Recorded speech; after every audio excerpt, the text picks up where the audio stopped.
Morning everyone, and welcome to the Monday Breakfast Review, a video where essentially I verbalise what I would be doing on a Monday morning, which is writing my notes up from the weekend, horses that interested me, horses that disappointed me, horses I think might be worth following going forwards, and just any points of interest really that I think are going to inform my decisions going forward into the winter. It was a busy weekend of racing. There was the showcase meeting on the Friday and the Saturday from Cheltenham, and then the Old Roan Chase on Sunday from Aintree. The opening race of the day on Friday at Cheltenham was a conditional jockeys hurdle handicap. Really impressive winner in Our Champ, ridden by Freddie Gordon, who's looking more and more polished as he gets more rides, of course. But this horse won with plenty in hand. Just his third start for the Gordon Yard. I think providing the handicapper doesn't go absolutely crazy here, he's certainly got scope for more improvement and probably stay a little bit further too. I thought Black Poppy and Ballygeary lost nothing in defeat. I think they're still on winning marks. Black Poppy is a horse I think will stay further, but I got a lot of respect for Kerry Lee, and she seems pretty adamant to keep him at this trip. So there might be something in that, but I would perhaps be tempted if I saw him over further to think he had a little bit more upside. But the horse to take out the race for me was the Paul Nicholls trained Afadil. Again, got outpaced turning in. And stayed on really well up the hill, pretty much mirroring what he did in the Boodles hurdle back at the festival, where he was behind a wall of horses, couldn't go to gallop, and stayed on in eye-catching fashion. Now, I think he'd be better up in trip, but he's by Camelot out of an Arca Khan miler mare, so that's not necessarily a given on pedigree, but I just think he looks like he gets a bit tapped for toe and stays further. Maybe on softer ground over 2 miles, that might just suit him as well. But I was particularly impressed by Freddie Gingell, who's a jockey who slightly passed me by. I've not watched a lot of his rides, but turning in, he was sort of hard at work and looked like he was going to come 5-6 wide around the bend because he had traffic inside me. And then just had a glance up and spotted that a gap had opened down the rail and changed his mind and switched back to the rail to save ground and try and slipstream a few up into the home straight. I think that's a composed move for a young lad, to have that sort of presence of mind to change his opinion and go with a better idea. He's a jockey I'll follow this season, and from what I saw there, I think he's clearly a lad that can use his brain. And for all that you hear about jockeys being strong in a finish and all the rest of it, in my opinion, national hunt riding is all about putting yourself in the right place, and horsemanship and race intellect comes into that in a big way, in my opinion. The 2:10 was the novice chase, won by my Mate Mozzie, and a good Keith Donoghue ride. It's not a race that I'm going to use at all as a form line this year, I don't think. I think my Mate Mozzie is the archetypal bridle horse. He was entitled to beat these handsomely. I think they learned from his previous run where he looked like he was going to win and found nothing off the bridle. Keith Donoghue did a really good job of keeping hold of him and just dropping him in front, just going up the hill. But he's going to have to go into a better grade, you would think. And I think in a better grade, he's going to struggle to win on the bridle. And I would be firmly of the opinion that every time this horse comes off the bridle, he is going to find zero. The horse that did impress me for Gavin Cromwell and Keith Donoghue was Encanto Bruno, who won the 2 mile 4 novice hurdle and scooted up in really good fashion. He jumped slickly and he showed a smart turn of foot to get to the front and didn't really have to come off the bridle to win. He was impressive in a bumper on this card last year, but they then kept him back and just went for the champion bumper, and that was run on soft ground. I fancied him for the champion bumper. I thought he'd slightly gone under the radar and was perhaps a forgotten horse. Now, whether the ground didn't suit him or whether he just wasn't up to that class, I'm not sure, but he was disappointing in the champion bumper. So before I get too carried away about him, I would like to see him perform on soft winter ground on his next start. If he doesn't, he might be one that's just worth having in the back of your mind come the spring when the better ground comes again. Might see him in a better light, but he was certainly very impressive on his first start for Gavin Cromwell. 3:20 was the novice handicap chase, and I thought this was the riding performance of the day in a subtle way. Sam Twiston Davis on Idalko Bihoue, who had fallen last time out at Warwick, but hadn't done an awful lot wrong in his jumping, I didn't think. Set out to make the running and jumped the first three really nicely. And then Bryony Frost and one other came alongside him going to the fourth, and he sort of came out of Sam's hands and guessed at it, and then didn't make a great job of the fifth either, when sort of up and being competitive with the pace. Sam made a noticeable move to rein him back and get him off the pace and into a rhythm, and his jumping built from there on in. And then when he was needed, up the home straight with some brave, powerful leaps, he got to the front comfortably, and his jumping really stood him in good stead. I'd actually backed him, and having watched him make a couple of mistakes, I was a little bit apprehensive coming up the home straight as to whether both horse and jockey would be on the same page, but it seemed that Sam had done a good job getting him to pay attention in the middle part of the race, and showed the benefit of that up the home straight to jump nicely and win going away. I think the Nigel Twist and Davis yard were under a cloud for much of last year, and as a result he's going to have some horses that are well handicapped, and particularly perhaps horses coming out of novice hurdles or hurdling into novice chases. Ginny's Destiny was perhaps the disappointment.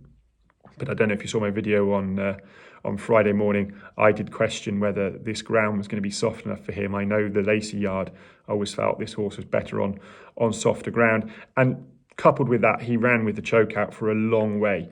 Jumped, I think, the best in the field. I didn't see him make a semblance of a mistake, but he got tired turning in and weakened.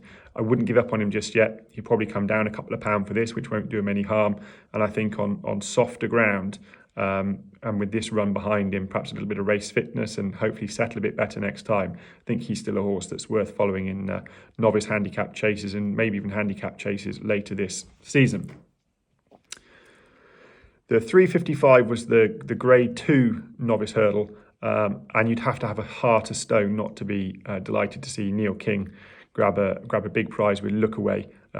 He's had a torrid time last season with the health of his yard. He was quoted as saying that he spent a small fortune trying to get to the root of the problem, and they never really found out what it was. Lookaway is a magnificent looking horse, isn't he? You saw him stood in the paddock after his win, and really majestic, big, strong, chasing type of horse. As obviously old had the ability, was a Aintree bumper winner, and finally put it together here, winning off a mark of 122. I know I saw on Twitter a few people that were slightly frustrated that they hadn't gone the handicap route, and on this evidence, a mark of 122 would have been a gift. It'll be interesting to see what the handicapper does with this now, but he won this nicely enough. I don't think they'd need to be in a hurry to get out of novice company anytime soon, and certainly looks a horse that's progressive. For me, the unlucky horse in the race was the Fergal O'Brien trained Kamsinas. He was coming for a gap between two horses under Paddy Brennan, turning in, and Sean Bowen shut the door really. Sean Bowen got 4 days for that manoeuvre for careless riding, and it just resulted in Paddy Brennan having to snatch him up and then switch around 2 or 3 horses, and that's just at the foot of the hill as you're turning in at Cheltenham. I do the occasional bit of running, and I know that if I lose a bit of momentum, if I get a bit tired at the bottom of a hill, it's very hard to get going again up a hill, and I think the same is true with horses. But he finished really well. I was impressed by him. I think he'll improve for a step up in trip. I saw him win his bumper at Kelso last year, and he only won by a very short distance. But the cameras panned away down the back straight, and Paddy Brennan had a hell of a job to pull him up. So I think this is a powerful staying horse. And I think up in trip he can take a decent level of form in novice hurdles, certainly until we get to the spring and the Irish come over with their battalion. So Kamsinas is certainly one I would follow on again. Moving on to Saturday, and started with the 2 mile handicap chase. I thought it was a really good performance by Dancing on My Own to win this off a mark of 151. You'd have to think graded races are going to beckon from here on in now, though I think that might just be his wins in handicap company done. But he'd be one again to have in your notebook, follow him. If he's not quite up to cutting it in graded races, the beauty of that means that he will, in all likelihood, come back down the handicap mark, will start to retreat. And he won at Aintree last spring, or this spring, as I should say. So it might well be that he has a foray into graded races now. They try that. If he doesn't cut the cloth there, He might just be dropping back to a decent mark by the time the spring handicaps come around. And he showed here he handled the track really well. I think he coped with a softer ground, and he's one that I'll have on my radar, not so much to be following in graded races, but certainly just to see how he gets on. For me, arguably the eye catcher of the weekend came in this race in third place in Exel Cis Deo, Harry Fry trained horse. Was dropped out at the back of the field, got outpaced coming down the hill over this 2-mile trip, but absolutely flew up the hill. This performance came off a mark of 131. I think he'll probably go up a pound or two for this performance. And I just wonder whether he'd perhaps now be targeted at the Paddy Power Gold Cup at the November meeting. This mark of 131 would have got him into that at the foot of the weights last year, so we have a nice racing weight there, and he's certainly one that's gone into my notebook. I think 2.5 miles at this track might just suit him very well indeed, and so he's certainly one to keep an eye on. The 150, the Matterson hurdle, was won in impressive fashion, I thought, by Blueking D'Oreoux for Paul Nicholls. He just jumped the best in this race. I thought he looked like a slick, established hurdler, where I thought a lot of his opposition looked like novice hurdlers, sort of jumping a bit big and a little bit cumbersome at times. But he won this, and he won it well. Looks to have really stepped forward since that wind-up last year. 2 wins and a second place at Aintree behind Punctuation, which was no bad form at all. He can probably step on from this. For all that you're always just going to have in the back of your head that his form was pretty poor when he didn't have that wind up, and at some point maybe that wind might catch up with him. Bois Guillembert back in third, I thought, shaped like a nice horse. He ran too keen. Again, just looked a little bit disorganised at his hurdles, but he stuck at it far better than I thought he would, given how keen he ran. And I think this experience in a better grader race will serve him well. He might well be one for handicaps now, and I think he's a horse worth following, particularly up north this winter. The 225 was the 3-mile handicap chase, won by Wacker Clan. And I have to be honest, I didn't see this coming. I think if you'd have given me 10 free bets, I still wouldn't have found him as the winner.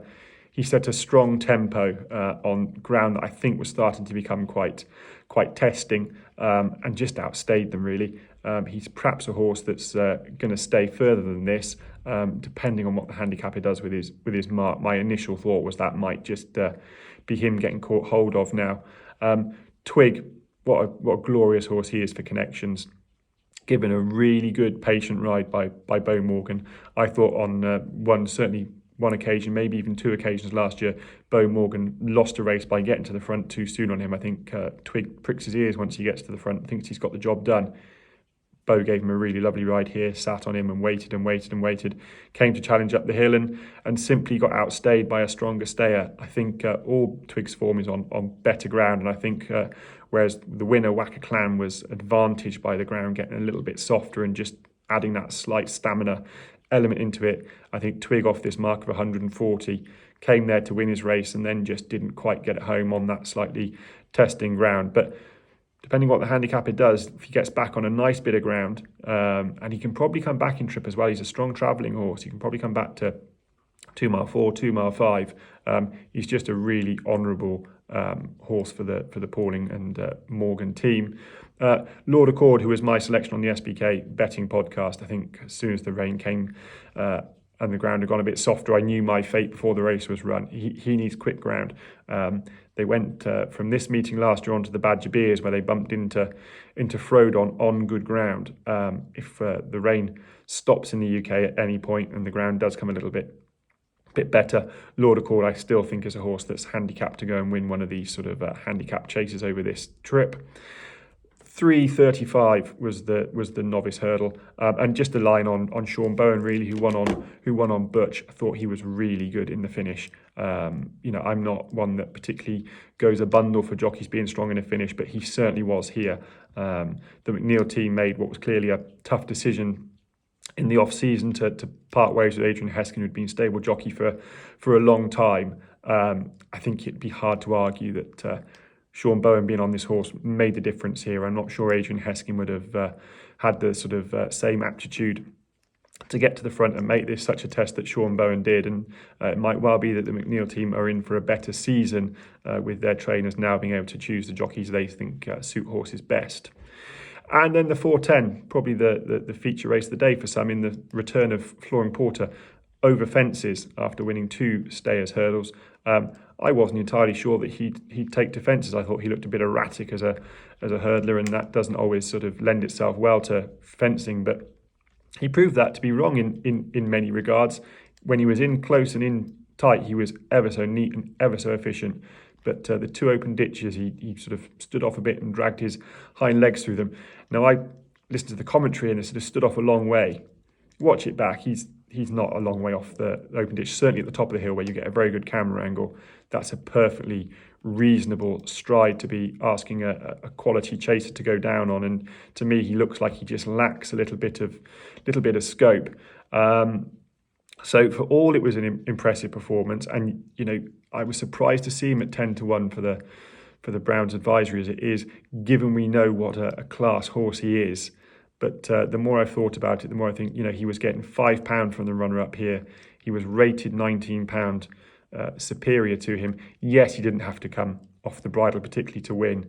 But the more I watch it, the more my enthusiasm for Flooring Porter going forward is tempered. He's got to go left-handed. And I just think perhaps when he comes up into a better grade of race, that slight lack of scope might come to cause him a few bothers. For all that he was impressive, and it's just nice to see horses stepping forward from hurdles into chasing. It adds an interesting element to the race.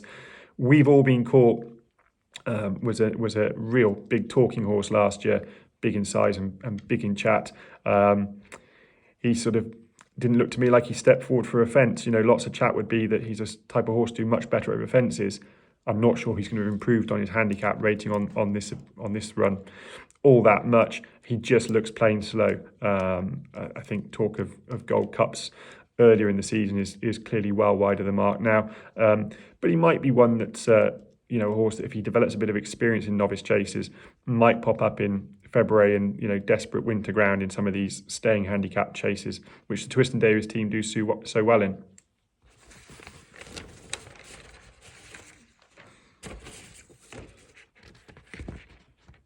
And yeah, that is me organising my notes. I had a comment, why do you have to use notes? Because I can't remember 3 days of race meetings. Moving on to Sunday for Aintree, the 125, which was the Veterans Chase. This was, a really good ride by Elizabeth Gale, young, inexperienced rider. She was very patient. Again, leading back to what I said about Freddie Gingell, she used her brain. She rode a horse within his comfort zone and picked up what was perhaps an overly strong pace late on. For all that, I think she was on a well handicapped horse that appreciated this softer ground and this test. That gave me the impression that they were finishing quite tired, and maybe the ground was riding more testing than the official good to soft going. And I thought that showed in the Old Roan Chase. Again, disappointing that the fences up the home straight were taken out.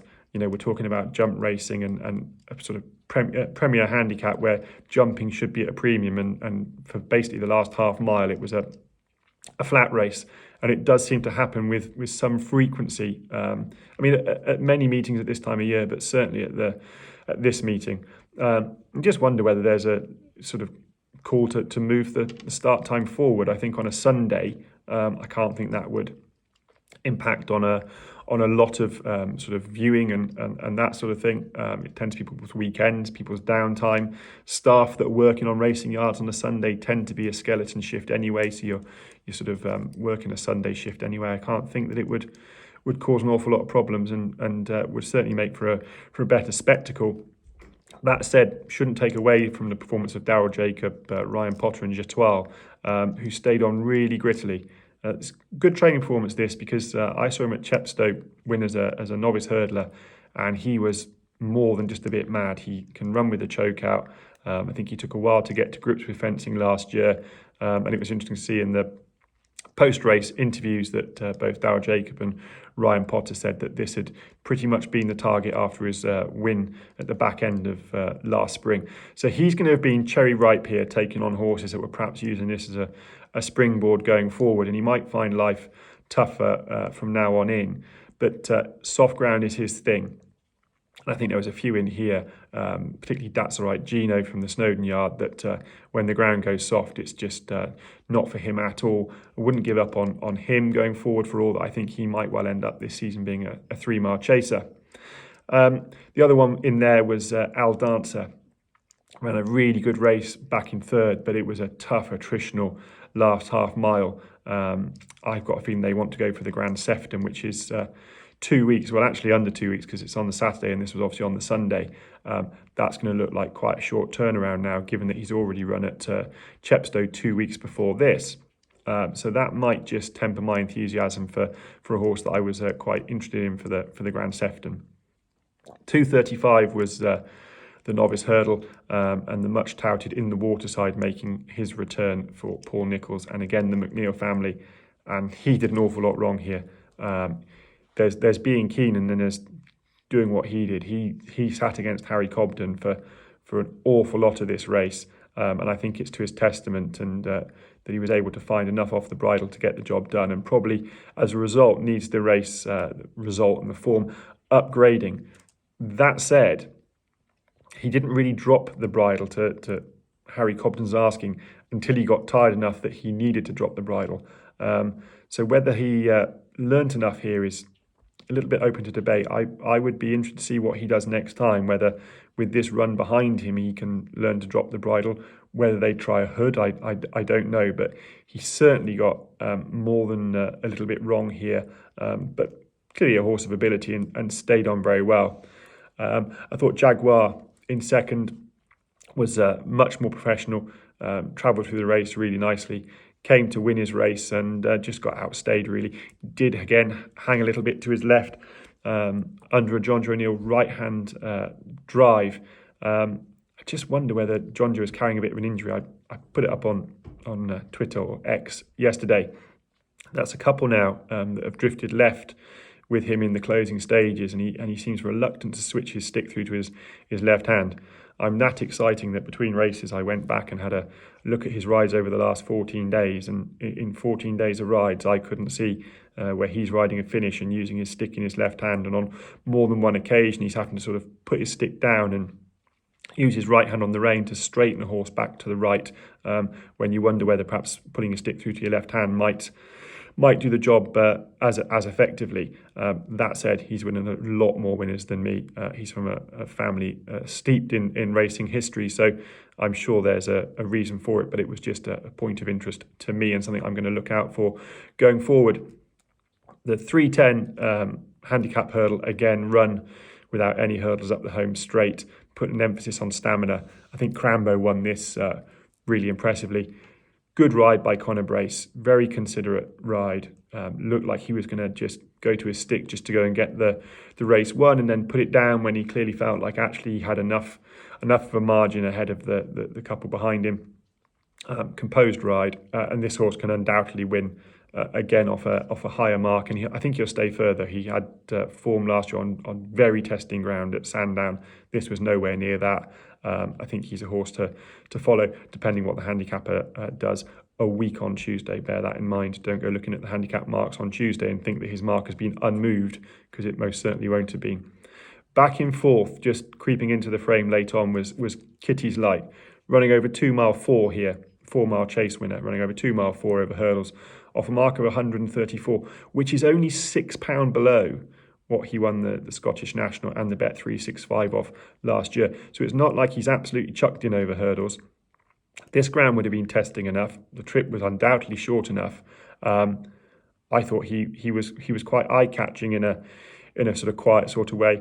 He's got a mark of 147 over fences now. Now, ordinarily at this time of year, Christian Williams is running him on soft ground over 3 miles in chases that just aren't quite his bag, and getting his mark down 3-4, maybe a few more pound to then have an assault on those staying handicap chases in the spring where the ground is better and more suitable. That's not going to happen this year. They've said that they think he deserves a crack at the Grand National. And so his mark of 147, I think they're not going to want to change, because you arguably could need 147 to get into the National this year. So I wouldn't expect to see him over fences until the Grand National weights have been revealed. But keep an eye on him. He could just be a lively one for the National. His low, slick jumping, he doesn't get all that high at times, but he's very good at getting from A to B. Just an interesting horse if the ground came good in Aintree in the spring. And then to finish with the 345, the Novice Chase, Master Chewy, again for the Twist and Davis team, jumped these absolutely silly. This is definitely a horse that is going to be an awful lot better for jumping fences. He clearly enjoys jumping fences. He's clearly very good at it. And of course, given that you've got more fences in a 2 mile chase than you have in a 2 mile hurdle, that premium on jumping ability stands you in better stead. Conversely, Pembroke didn't really look to me like he enjoyed jumping at all. He made mistakes, but crucially, he made mistakes when he was long, and he made mistakes when he was in short. If they're making mistakes in one realm or the other, the jockey does at least have a chance to, if you've got a horse that's not great when he's going long, you've got a chance to try and pop them round and not ask them too many questions. And equally, if you've got a horse that's not all that bright and intelligent when they're in tight, you can ride them more aggressively and fire them down for some long shots. But Pembroke is a little bit like me playing tennis, really. My backhand's not much cop, and neither's my forehand. So the end result is I'm just not very good at it. And I think that might well be the case with Pembroke. He just didn't look to me like he's going to take to chasing at all. Wouldn't be surprised if they give him one more try and then revert to hurdles. So that's my sum up of the weekend's racing, the Monday breakfast review. I hope you enjoyed it. Hope you find it informative. If I've missed anything that you think was the eye catch of the weekend, do drop it in a comment below. Share the love, share the knowledge. We can all go along together this winter. As ever, please do hit a like on this, hit a subscribe, tell your friends, and I'll see you tomorrow for Handicap Movers and Shakers.